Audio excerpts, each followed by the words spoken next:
Okay, lesson 9.1, solving quadratic equations by graphing.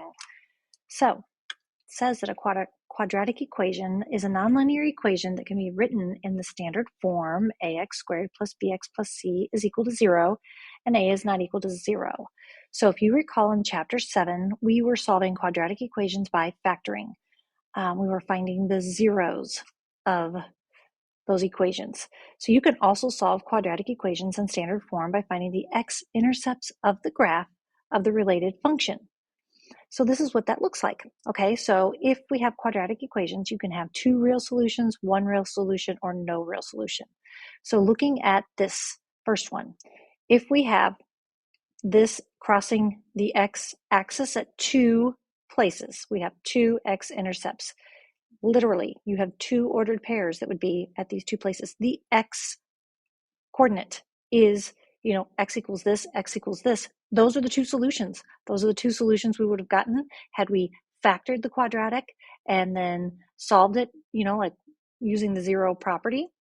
So looking at these, we can actually say, oh, there it is, okay? If it is sitting on the x-axis, okay, right here, and only touching it at one location, we have one real solution and one x-intercept. When it doesn't touch the x or cross the x-axis at all, we have no real solutions and no x-intercepts. So we're going to be probably looking at, all of these different situations as we continue on in this lesson. So let's take a look at this. So the first thing we can see is that we need to first make sure that we have, so we'd be subtracting 3 on both sides, okay? So that we get this right here. And then we want to graph it. So you have options for graphing, right? You can make a table of values. You could have your x and your y, and you can do five or 6 points, maybe -2, -1, and so on. Or you could do the negative b over 2a, and this is going to give you the x coordinate of your axis of symmetry and vertex. Plug that in to find y to get the vertex. Use the right here. We know that that's where it's crossing the y-axis, and then you have the mirror image here. So if you have the vertex, so then you might need to plug in and do a few other items there, but you're going to want to graph that as best you can or approximate what those values are. What you're looking for is right here, the place where y is equal to 0. Okay, so you want to find x when y is equal to 0. And in this case, it's -3 and 1. So your solutions are x is equal to -3 and x is equal to 1. All right. So let's get started. I think it's going to be easy. Let's see. We have x squared plus 4x. There is no c, but c could be 0 in this case. And if that's the case, then we know already that it's crossing right here, the y-axis at 0. So let's do the negative b over 2a to find the x-coordinate of the vertex. So we'll have -4 over 2 times 1. So -2 would be the x-coordinate.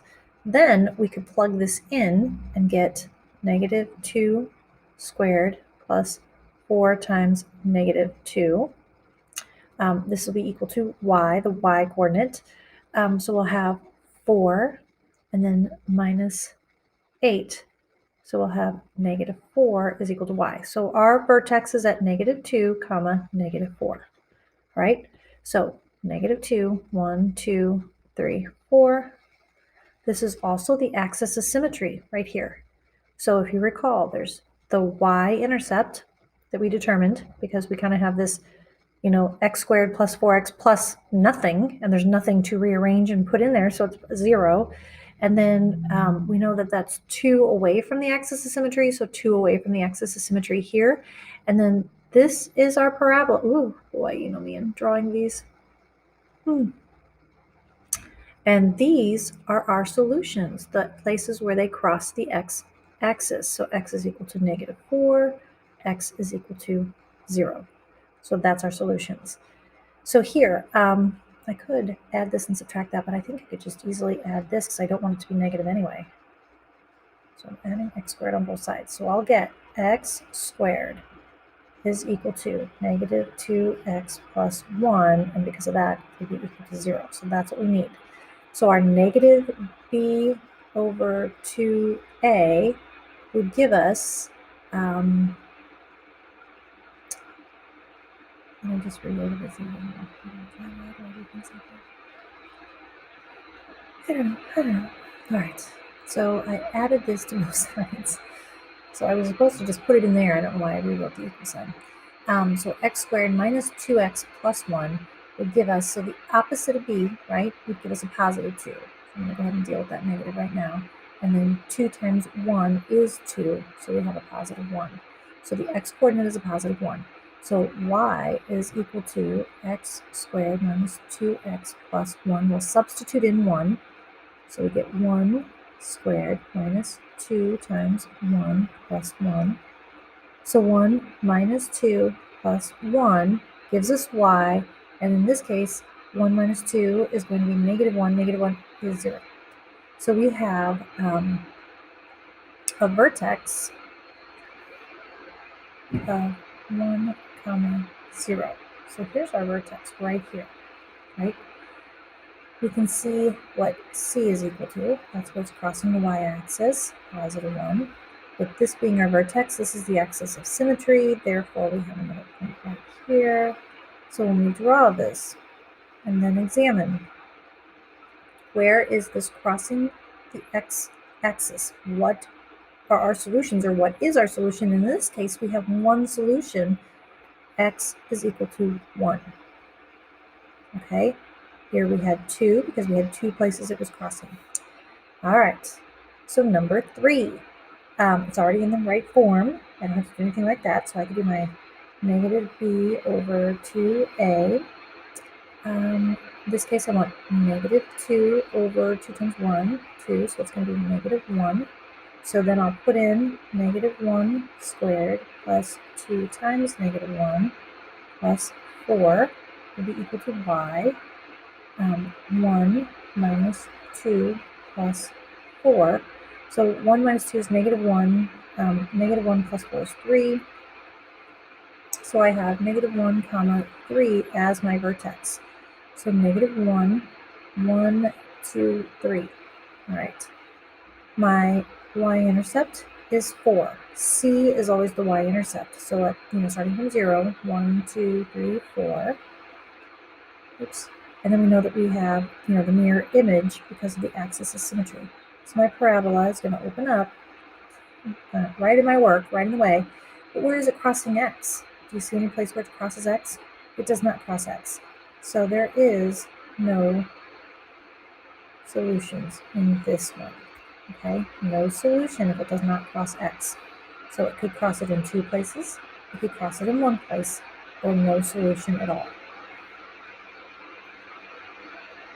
Okay, for our real life application, we have this problem. It says the function h is equal to negative 16t squared plus 32t gives the height h of a soccer ball t seconds after it is kicked. After how many seconds is the soccer ball 15 feet above the ground? Okay, well, it is 15 feet above the ground when h is equal to 15. So we have, let's see, we'll have h equal to 15.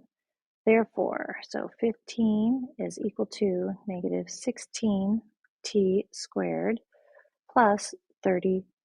And we'll go ahead and put it in standard form, meaning we'll subtract 15 from both sides, and I'll keep it in standard form. So we will have 0 is equal to negative 16t squared plus 32 minus 15. Okay, now with this, you might be easier for this particular equation to go ahead and put it into a graphing calculator. You'll be using those more frequently at the high school, and we really don't even have any at the middle school to go around, but sometimes we can model it with Desmos. So let me just show you what that's going to look like. I went ahead and put that in for you. I had to use x and y.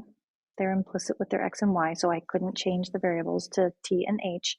However, The input x is still going to be our seconds, and h, our output, is our y. When I put it in and it graphed it, we get our x-intercepts are 3/4 and 1 1/4. So what does that mean? Our soccer ball will be 15 feet above the ground between 3/4 of a second and 1 1/4 of a second. Okay.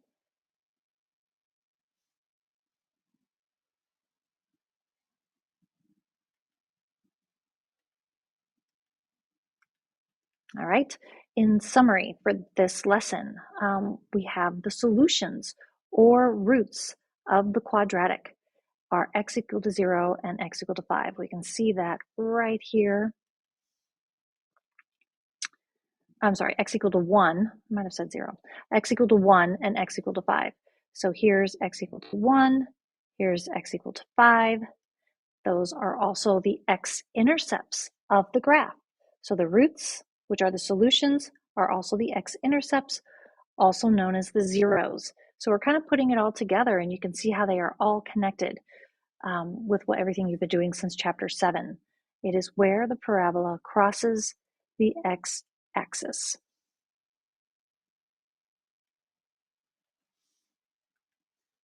So we're at the vocabulary and concept check. Go ahead and select one. There's 4 to choose from. Complete sentences, and